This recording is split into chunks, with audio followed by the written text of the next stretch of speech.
शाम का वक्त था। हल्की बारिश ने सड़क को गीला कर दिया था। शहर की सबसे व्यस्त सड़क स्टेशन रोड आज भी अपनी रोजमर्रा की भीड़ से जूझ रही थी। ऑटो नंबर यूपी 32AX4587 सड़क के किनारे रुका था। ड्राइवर था रमेश, 40 साल का, ईमानदार, मेहनती और हालात से थका हुआ इंसान। तभी एक भारी आवाज गूंजी, ए ऑटो, इधर लगा। रमेश का दिल बैठ गया। सामने थे जॉब इंस्पेक्टर विजय प्रताप सिंह, खाकी वर्दी, आंखों में घमंड और चेहरे पर सत्ता का नशा। रिश्वत का खेल विजय प्रताप ने ऑटो के कागज पलटे, जैसे पहले से तय हो कि कोई ना कोई कमी जरूर निकलेगी। परमिट एक्सपायर है।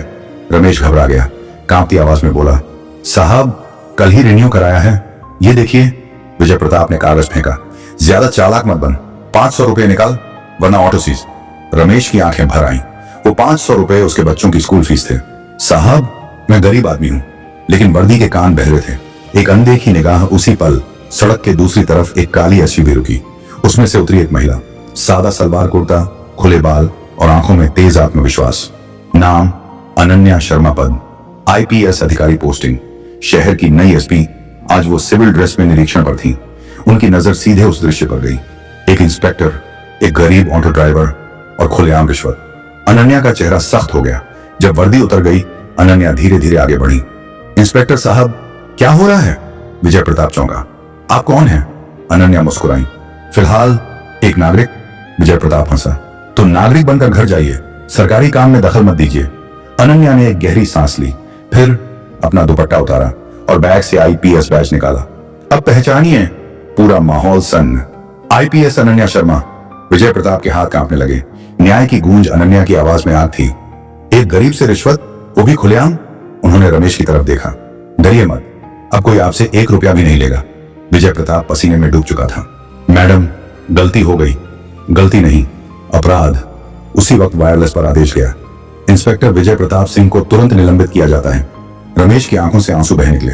पहली नजर का असर जब सब शांत हुआ, रमेश ने झुककर कहा, मैडम आपने मेरी इज्जत बचा ली। अनन्या ने पहली बार उसे ध्यान से देखा। थका चेहरा, ईमानदार आंखें और भीतर छुपा स्वाभिमान। इज्जत आपने खुद बचाई, मैंने तो बस अपना फर्ज निभाया। लेकिन उस पल कुछ था जो फर्ज से आगे निकल गया। दिल की पहली धड़कन रमेश को नहीं पता था कि एक IPS अफसर से बात करते वक्त उसका दिल इतनी तेज क्यों धड़क रहा है।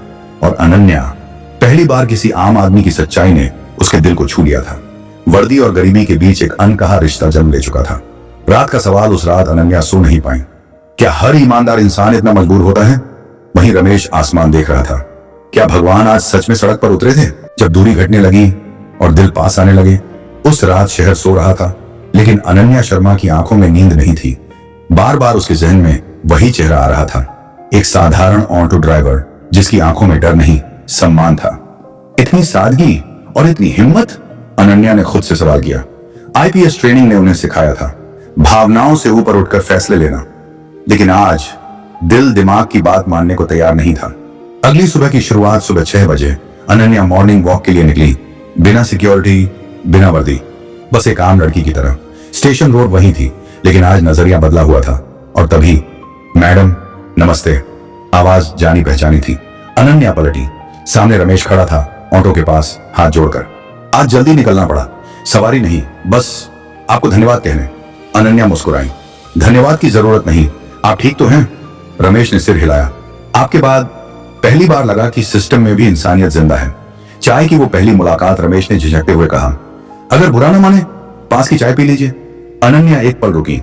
IPS अधिकारी, एक ऑटो ड्राइवर के साथ चाय? लेकिन फिर दिल बोला, चलो। वो सड़क किनारे की छोटी सी चाय की दुकान थी, स्टील के गिलास और अदरक वाली चाय। रमेश बोला, मैडम आप जैसी अफसर हों तो देश बदल सकता है। अनन्या ने उसकी तरफ देखा। और आप जैसे लोग हों तो देश बचा रह सकता है। दोनों हंस पड़े। पहली बार बिना डर, बिना पद, सिर्फ इंसान बनकर। एक नई दोस्ती। उस दिन के बाद अनन्या अक्सर उस रास्ते से गुजरने लगी, कभी चाय, कभी सिर्फ हालचाल। रमेश ने कभी सवाल नहीं किया, ना नाम ना पद। उसे बस इतना पता था, वो महिला अलग है। और अनन्या पहली बार किसी से बिना नकाब बात कर पा रही थी। रमेश की सच्चाई। एक शाम रमेश थोड़ा उदास था। अनन्या ने पूछा, क्या हुआ? रमेश ने गहरी सांस ली। पत्नी नहीं रही, 5 साल हो गए। अनन्या चुप हो गई। एक हादसा, तब से बच्चे, काम और जिम्मेदारियां। उसकी आंखें नम थीं, लेकिन आवाज मजबूत। अनन्या को लगा, यह आदमी टूटा नहीं, निखरा है। अनन्या का अकेलापन। अब अनन्या बोली, आपको पता है सबसे अकेले लोग कौन होते हैं? रमेश ने देखा। कौन? जो सबके लिए खड़े रहते हैं लेकिन उनके लिए कोई नहीं होता। वो पहली बार थी जब आईपीएस अफसर नहीं, एक थकी हुई लड़की बोल रही थी। समाज की नजर, लेकिन हर कहानी इतनी आसान नहीं होती। पड़ोस के लोग फुसफुसाने लगे, देखा रोज उस ऑटो वाले से मिलती है, अफसर होकर भी शर्म नहीं। अनन्या तक बातें पहुंची। ऑफिस में भी एक सीनियर ने कहा, पद की मर्यादा समझिए अनन्या। वो जानती थी ये रिश्ता आसान नहीं। साजिश की शुरुआत उधर निलंबित इंस्पेक्टर विजय प्रताप अंदर ही अंदर जल रहा था। एक ऑटो वाले की वजह से मेरा करियर खत्म, उसने कसम खाई। इन दोनों को बर्बाद कर दूंगा। वो सबूत ढूंढने लगा। तस्वीरें, अफवाहें, बारिश और एहसास। एक रात तेज बारिश हो रही थी। रमेश ऑटो लेकर खड़ा था। अनन्या आई। आज कुछ ठीक नहीं लग रहा। रमेश बोला, आप परेशान हैं? अनन्या ने पहली बार खुलकर कहा। अगर मैं गलत साबित कर दी गई तो? रमेश ने बिना सोचे कहा, सच कभी गलत नहीं होता मैडम। उस पल बारिश, सन्नाटा और धड़कने सब एक हो गए। अधूरा इकरार। अनन्या के होंठ कांपे। रमेश, क्या हम बहुत आगे आ गए हैं? रमेश ने सिर झुका लिया। शायद, लेकिन दिल पीछे नहीं लौटता। दोनों चुप थे, क्योंकि कुछ रिश्ते कहे बिना ही मुकम्मल होते हैं। जब इज्जत दांव पर लगी और प्यार इम्तिहान बन गया। शहर की सुबह आज कुछ अलग थी। अखबार की सुर्खियों में नहीं, लेकिन गलियों की फुसफुसाहटों में एक नाम घूम रहा था, आईपीएस मैडम और ऑटो वाला।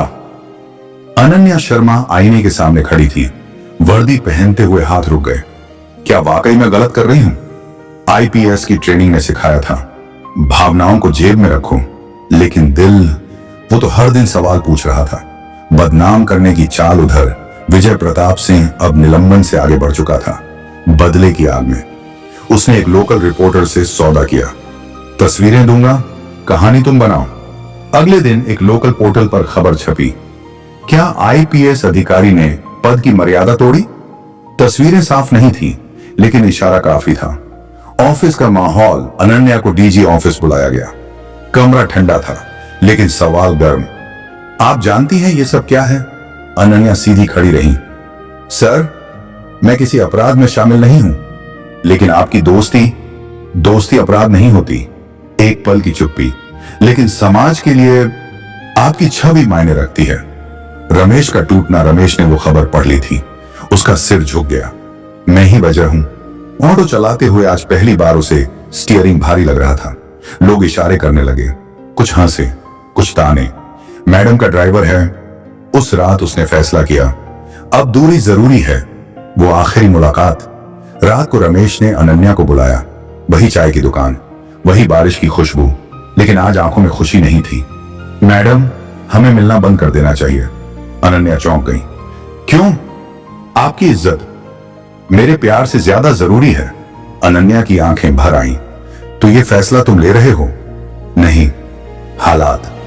खामोश आंसू। अनन्या कुछ नहीं बोली, बस खड़ी रही। अगर मैं सच में आपको पसंद हूं तो मुझे छोड़ दीजिए। रमेश की आवाज कांप गई। मैं आपको छोड़ नहीं रहा, बचा रहा हूं। अनन्या पलटी। एक शब्द नहीं कहा, लेकिन हर कदम के साथ दिल टूटता गया। साजिश और गहरी विजय प्रताप को खबर मिल गई। दोनों अलग हो गए। वो मुस्कुराया। अभी खेल बाकी है। उसने फर्जी शिकायत तैयार की। रमेश पर अवैध सवारी और पुलिस से नजदीकी का आरोप। गिरफ्तारी। एक सुबह रमेश का ऑटो रोका गया। तुम्हें हिरासत में लिया जाता है। हथकड़ी लगी। रमेश ने बस एक नाम सोचा, अनन्या।